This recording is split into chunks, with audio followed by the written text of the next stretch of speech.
teman-teman, jumpa lagi dengan saya, Yuni Siska Saragi. Saya merupakan mahasiswa dari Politeknik Negeri Medan dari Prodi Studi Akuntansi Keuangan Publik. Di sini saya dibimbing oleh dosen pembimbing yaitu Dr. Deliana SEAK MSI. Topik pembahasan hari ini yaitu tentang bab 21 fungsi bisnis dalam siklus persediaan dan dokumen catatan terkait. Tetapi di sini saya hanya akan membahas satu subtopik saja, yaitu bagian audit persediaan.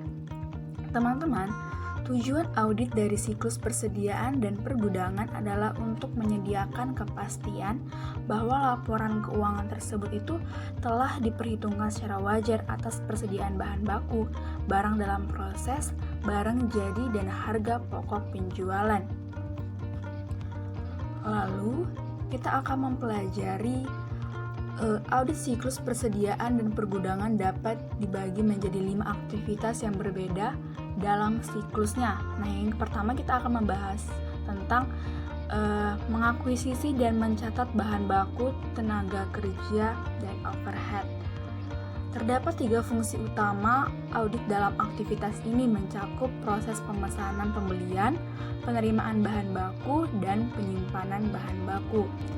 Di mana si auditor memahami pengendalian internal terkait 3 fungsi tersebut, kemudian melakukan pengujian pengendalian dan pengujian substantif atas transaksi dalam siklus akuisisi dan pembayaran, serta siklus penggajian dan personalia, yang keseluruhan harus memenuhi tujuan audit bahwa semua telah dilakukan secara efektif dan dinyatakan secara benar.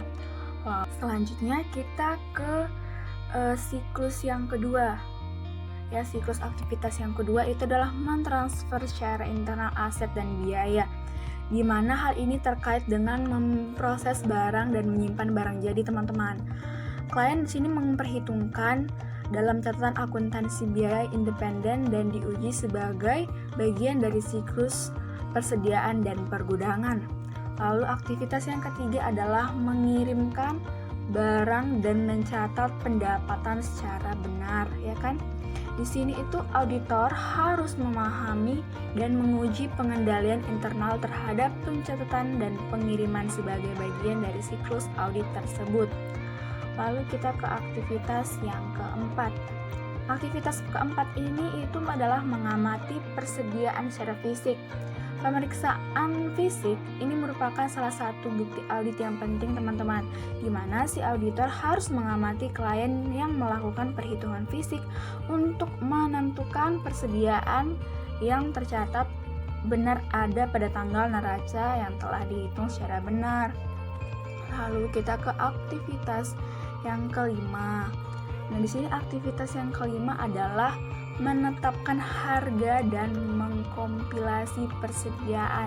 Dalam menetapkan harga, kita harus melakukan yang namanya pengujian biaya.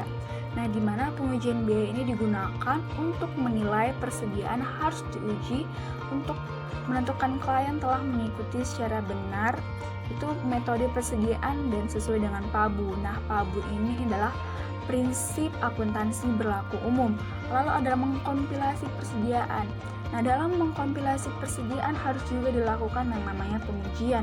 Nah, pengujian kompilasi ini dilakukan auditor untuk memverifikasi penghitungan telah diikhtisarkan secara benar dan telah di-voting secara benar pada saldo persediaan buku besar umum yang sama.